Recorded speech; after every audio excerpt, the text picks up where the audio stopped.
In this video, I just want to talk to you about uh, the feeding for Discus. As you can see here, I just put this granules. Uh, the the granules, it is. I'm not going to state the company or name of the product. I'm not here to endorse any product. But at the same time, just wanted to give you some thoughts that I have experienced uh, in my discus keeping. So pretty much, you can feed discus, the homemade food like the beef heart or the goat heart or anything. I think there are plenty of recipes for that food. And those are pretty healthy, very nutritious if you follow the procedure. So I do that twice a day, once in the morning and once in the evening. And a couple of times a week, I give them this, the freeze-dried black worms that I get from the net. And occasionally, once in a while, I just put these flakes or these granules, which is something that I have kept a stock of. So I do that once in a while.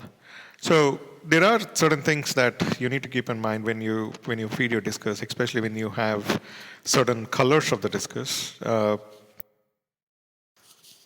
So any food you get for the discus, especially for discus, when it says it's color enhancing, there are certain things that they put in the food, the red pigments.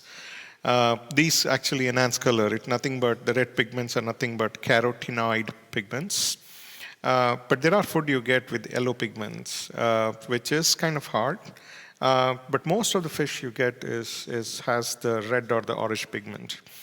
So you can avoid certain foods, like if you're preparing your own food, you can avoid the salmon, the krill, plankton. I think spirulina gives a little bit of has the green in it, but it's still high in orange pigments. So even the green veggies have the orange pigments in it.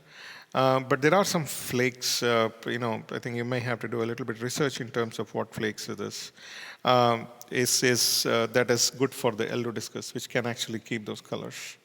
So I kind of have my discus on a routine. So the food I prepare does have some of the yellow pigments. And still, I think once I do the flakes, it kind of defeats the purpose, because I'm kind of putting the red pigments again in. So you need to watch for that. Other than that, I think those are the color stuff that you need to watch for.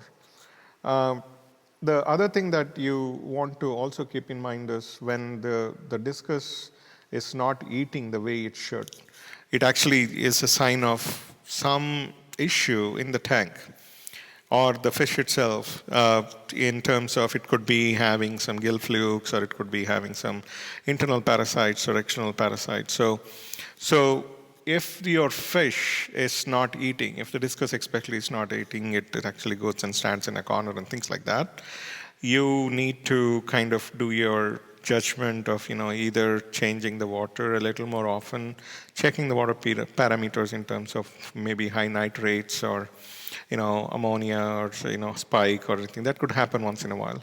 So you need to just test the water and keep those discus ready.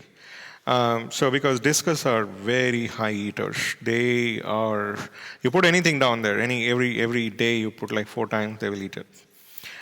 So again, you need to kind of even control that, because too much food also will contaminate your water, and it'll get due to more water changes and things like that. So anyway, I thought I'll just share that inputs, and hopefully this is helpful. So do like and subscribe, and I'll see you in the next video. Bye.